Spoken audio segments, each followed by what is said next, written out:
my great pleasure to introduce our last speaker. It's Elijah Roberts from Johns Hopkins University. I could tell you many stories about him, but I won't. And he's going to talk about models of supercoiling and phase condensation as regulators of gene expression. All right, good. Thanks, Ann. So today I'm going to talk about two different things. One of them is going to be about supercoiling and then how it interacts with genome structures. And then the second one is going to be something that we've only been working on for about 6 months. So there's a lot of experts here, so I want to talk about what we've been doing in terms of phase condensation and get some feedback, some ideas. But before I do that, I want to talk about work that we've been doing on the genomes of bacteria. So as the discussion just ended, bacteria don't have kind of the same sorts of detailed structures. And I should say this is a collaboration with JHU at the medical school, who's been doing some of the experimental measurements on these things. 3 really talented students. But I want to say that bacteria have genomes too. So everything here so far has been just eukaryotic cells, but even E. coli has kind of a very structurally organized chromosome. It has very 10 kb, say, supercoiling domains bound by nucleoid-associated proteins. These things form other larger topological domains, and they condense into these kind of macro domains. Maybe not condense is not the word, but kind of organize into these macro domains. And as a consequence of these supercoiling domains, there's barriers to topological transmission of supercoiling in E. coli. And that's because RNA polymerase generates positive supercoiling upstream or downstream and negative supercoiling upstream. And this can cause serious issues. So when Ibrahim showed this nice movie that people made of RNA polymerase kind of zooming along the DNA, when I saw that, I thought of, what about all the coils, right? So this is, every time it's transcribing, it's turning the DNA. And in the movie, these things just rotate freely. But in reality, they're topologically constrained to rotation. So in that movie, like, huge coils would have built up in front of RNA polymerase due to this thing. So that gets relieved in the cell by, in E. coli's case, by gyrase, and negative supercoiling by topoisomerase. And these have to be balanced in order to maintain the supercoiling state of the cell so that RNA polymerase can work.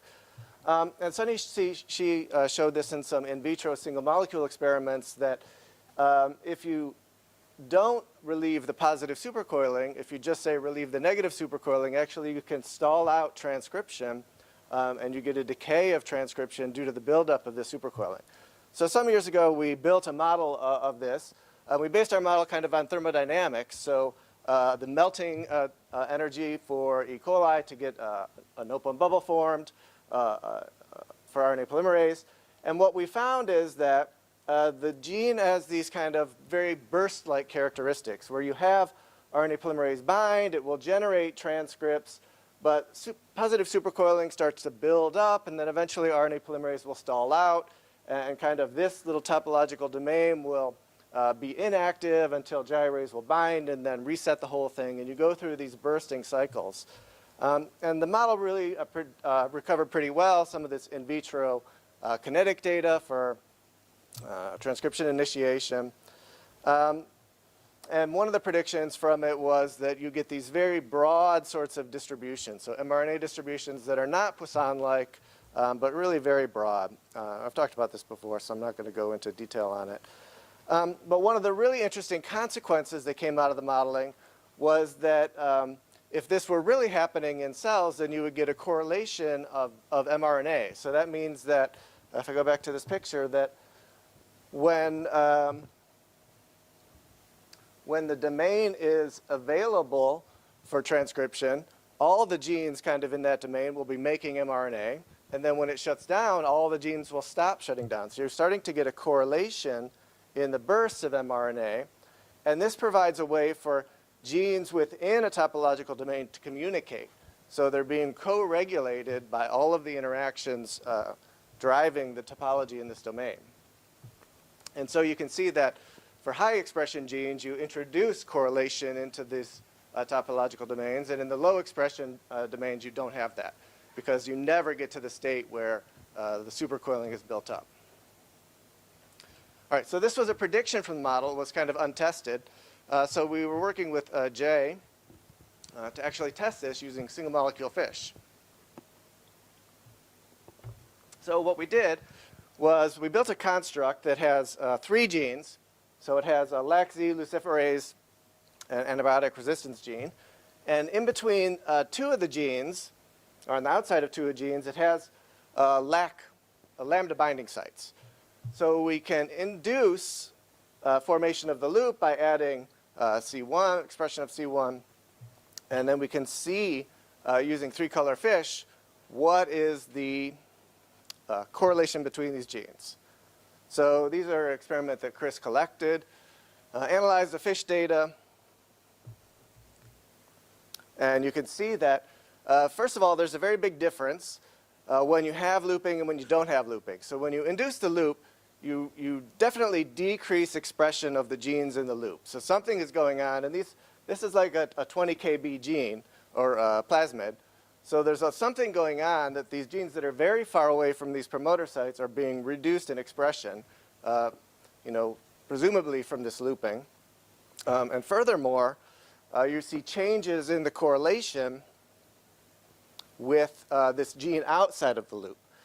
So the gene that's outside of the loop is being kind of insulated from all of the activity of these 2 genes by the formation of this new topological loop. And so we quantified this as kind of mutual information.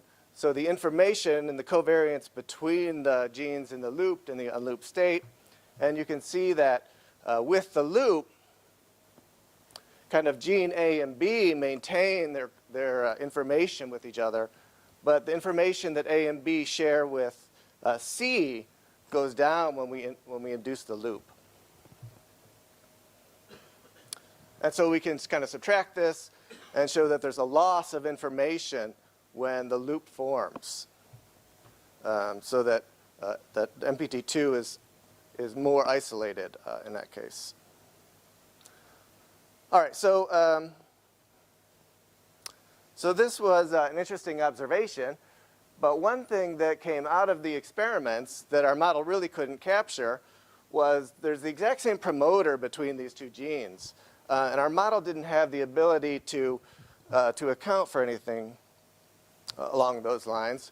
We were just assuming that there was kind of supercoiling for the whole domain, and when it built up, the whole domain would stall all at the same time. I'm checking the time. Okay. So we needed a better model. So now we have a 1D model of the genome, essentially, where each lattice site represents about 60 base pairs. We have topological barriers that prevent rotation.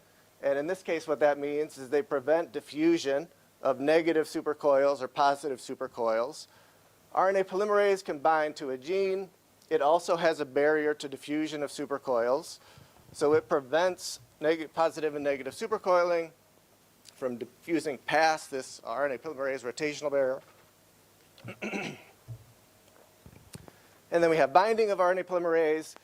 Whenever it produces mRNA, it's producing these negative and positive supercoils. They can diffuse up the gene. When positive and negative interact, they can cancel out. And then we have gyrase and topo1 relieving these. And this is what a movie looks like. I had a little computer problem, so it might flash. But you can see that here's binding of RNA polymerase. This is the gene. As it transcribes the gene, it builds up positive supercoiling that's kind of bound by this rotational barrier. In between genes, it's actually interesting. You can see cancellation. The positive RNA supercoil from one cancels with the negative from the next one. As soon as you lose all of the RNA polymerase, then you get a cancellation of supercoiling within kind of the whole topological domain. And then, like we saw before, we still see these kind of really big bursts of mRNA. So what we did then was we ran the same simulations of our experimental data, the same construct that we had put into E. coli. And so now you can see there's a loop here and here separating kind of these two genes from this third gene. And then if you look at the readouts of the mRNA, you can see that gene A and B tend to burst in synchrony with each other. So there's correlations now between the bursting of A and B that don't get transmitted into the bursting of C. Oops. And if we quantify then the mutual information from the model, the same way that we did from the experiments, we can see the same thing, that we lose information between the two inside and the one outside of the domain when that happens. All right, so I'm not going to go through this in detail. I'm running out of time, but we also made another prediction from the initial model, is that that means if genes within a supercoiling domain can communicate, that provides a mechanism for regulation in E. coli just through the structure of the genome without transcription being involved. Because you can imagine if these genes are kind of in one condition expressing at a mean level, and if you move to a new condition and gene 2 gets upregulated, it's using up more of the supercoiling in the domain, and that is a negative regulation on gene 1. And there's, it seems, all kinds of different patterns of regulation that could occur. So we'd like to search through these with kind of a whole genome model of supercoiling in E. coli, where we're trying to map out, using Hi-C data, map out the boundaries of these domains. They're going to be probabilistic boundaries, but somehow map them out, put in the expression of the genes, and then see if it's consistent with the model of E. coli expression. So you could imagine what we would do is pick a particular part in the genome where you have a long series of operons, see what the correlation between these operons is, and see if we can recover that from the model. All right, so the next part I'm going to talk about is this part about phase condensation. And this started, like I said, about 6 or 9 months ago. Really, it's with Croston kind of was around at Hopkins. And he was talking to TJ, and TJ had some experimental data. Croston had some other experimental data. And we wanted to see if reaction diffusion models, instead of the more detailed sorts of molecular models people use, could recover the same sorts of dynamics. And we had done some work before on looking at kind of information and signaling in eukaryotic cells. And we saw these clusters. And we thought about the clusters as kind of storing information in the system, but we didn't really think about them as liquids or phase transition, just clusters of signaling molecules. So we knew that we could get clustering just with reaction diffusion models. And we can have persistent clusters, and they store information pretty nicely. But we wanted to know if we could do the same thing to study phase condensation. So we tried to develop kind of the simplest sort of model that we could think of that would have the necessary dynamics. And so this is what we came up with. So we're going to have a kind of an effective model where X is, protein, whatever. X2 is not really a protein dimer, but it's kind of two proteins that are just weakly interacting with each other in some non-specific way. But it slows down kind of the local diffusion of X2. So X2 is going to diffuse much more slowly than X1, and it's going to represent some kind of interaction. And then we're going to have cooperative recruitment into this weakly interacting group and see what we get. All right, so I want to take a poll. So who thinks that you get phase condensation out of a model like this? Anybody? Who thinks you can't? Anybody? No. So nobody knows. But the reason we chose this model is because we can analytically solve the dynamical system of this model. So we know that there's multiple fixed points. So we know there's going to be a high fixed point of X2 and a low fixed point of X2 for some regions of the parameters. So so it's a simple model. So the solid line just shows the analytical solution. The dots show kind of the stochastic version of the analytical solution. And instead of kind of fixed points, you end up with peaks in the probability distribution. And then you can also run a stochastic reaction diffusion simulation of this. And then you can study it as a function of diffusion. And it turns out that actually in the diffusion space, there's also a bifurcation. So now below some kind of critical diffusion coefficients, we don't see this phase transition. And above that, we do. And furthermore, we can look at the relationship of this diffusion coefficient to kind of the stability of the system. And it's actually quite interesting that normally you expect to see kind of a very sharp minimum in kind of these bistable systems, where kind of in the CME it's only bistable for a very kind of narrow region. In reaction diffusion systems, it really gets spread out, where it's bistable over a much broader region. So we could tell that we were going to get at least a phase transition, or what we think of as a phase transition, where we kind of have a diffuse state and a condensed state, and in some kind of density versus interaction strength space, we get a transition along this line. But then if you go into the reaction diffusion simulations and look, you also get what we're going to call a phase separation, where in this upper part of the space, the X's, the molecules are kind of relatively far apart. But as you move down, they get closer and closer together. And in fact, they form these clusters. So we're able to combine kind of these two regions of phase space. And then we're going to call this region kind of the diffuse region. This region is going to be, say, a condensed region where you have condensation but not kind of these clusters. This is going to be where it's kind of separated, where you have individual clusters. And along this line is where it's going to be bistable, where you have active transition back and forth between clustered and non-clustered. And you see the clusters appear and disappear. So let me show you now some movies. Let's see.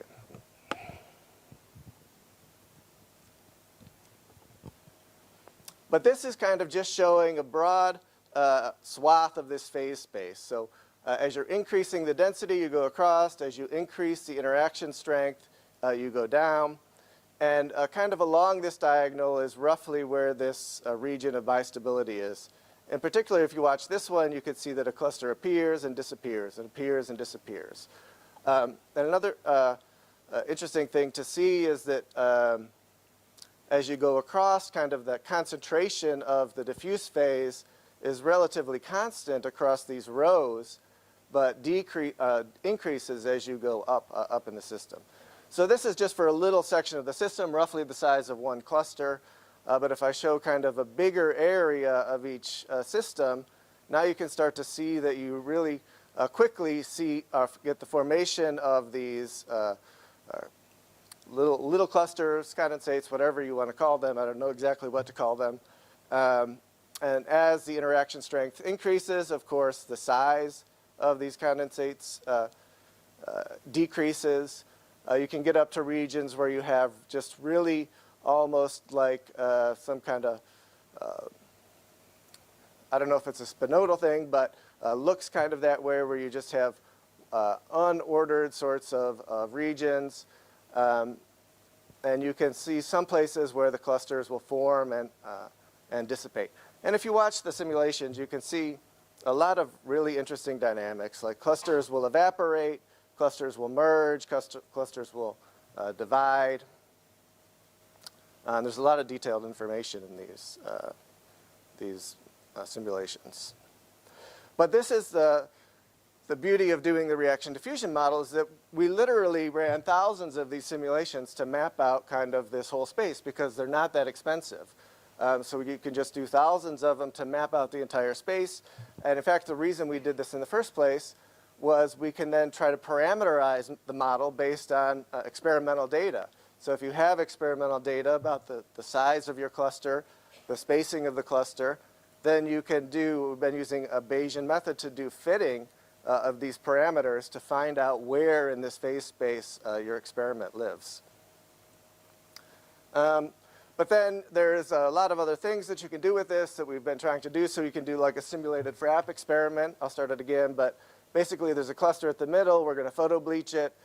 This column is going to show kind of clusters with at least one dark molecule. There's going to be 2 dark molecules. I don't know why it's doing this. And you can see, just like you would expect, you get, eventually you start to get recovery of the cluster. You start to see dark monomers appearing in all of the other clusters, because clusters are kind of, or molecules are actively leaving and entering the clusters. We can do a nucleation experiment. So what we've done here is, it's going to jump, but we nucleate a cluster at the center, and then at time 1000, we're going to nucleate a new spot and watch a new cluster form wherever we kind of put a little nucleus of this condensed phase. So you can generate new clusters in the system by just having something that can start a new one. We haven't tried to remove it and see if they're stable, but that would be cool to try. But the interesting thing is that when you form the new clusters, actually they form by stealing monomers from all the other clusters. So as soon as you form a new cluster, you start to see a decrease in the concentration of all the other clusters, which is something that we expected really from the stochasticity of this, where you have a constant net flux in and out of these clusters. All right, so that's it. That's my time anyways. But anyways, I had a couple of questions. Like, so we, been talking to people, and I don't claim that these are really phase transitions. I just claim that it's kind of a good word to use to talk about this because it makes a big jump. But, I'd like to hear people's comments. Do you consider this a phase transition? Do you not consider it a phase transition? What would it take to have a phase transition when there's no free energy for us to measure? Are they condensates? Are they clusters? What do you call something like this? Is it capturing kind of the necessary dynamics in order to study biology? So what we'd really like to do is, put this into models of gene regulation. You have cluster formation, enhancement of transcription factors in terms of regulatory circuits, but is that going to be a reasonable way to do large-scale models of biological systems? Okay, so acknowledgements. Lior, who's here, was working on kind of this supercoiling model with Chris and a master's student actually from biomedical engineering. And TJ's student, Basilio, is working on the phase separation along with an undergrad actually from my lab who's going to be leaving soon, Bobby. But they've been really doing a lot of cool work. And I'll take any questions or comments.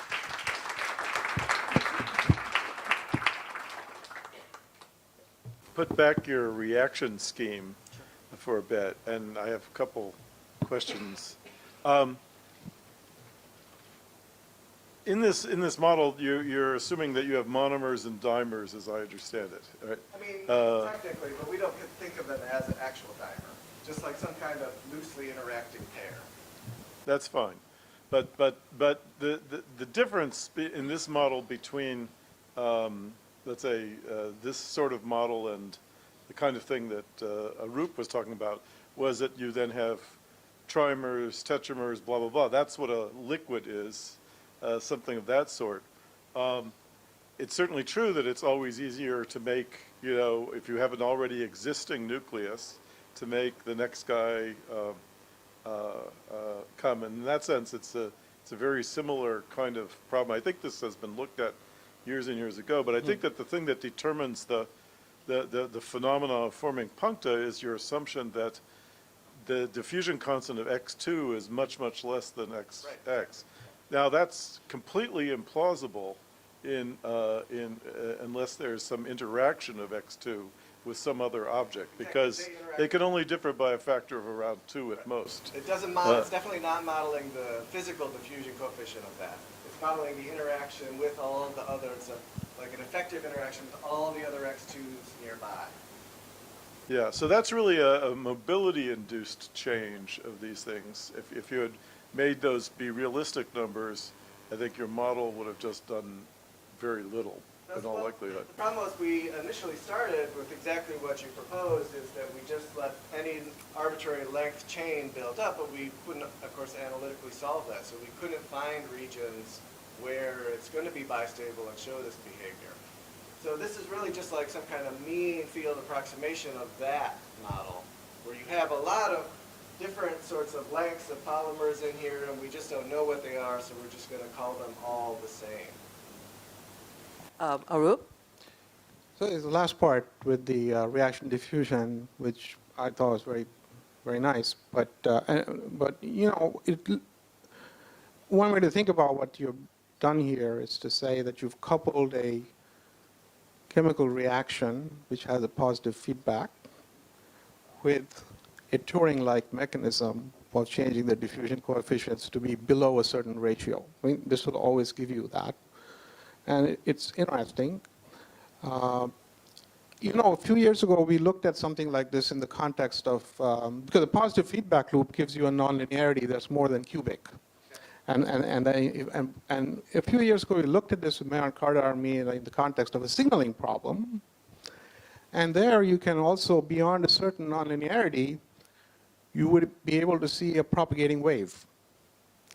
And I wonder whether your scheme, if you introduce sufficient nonlinearity, would also give you something like a wave under some conditions. It's possible that it would, yeah, but we haven't really tried to look for that. But yeah, you know, in principle, it should. If you find the right region of parameter space, you could get that. And we've tried it here with like 2 and 3 and 4 and 5. And as long as you have at least 2, it's order 4, so we can get these 3 fixed points. Yeah. All right, I think we have 2 more questions. First, over there. Hi, I have TJ. actually a question over the first half of the presentation. So when you say you're inducing a loop, do loops exist naturally in the system for E. coli before, or what do you mean by a loop? In the experiment or the model?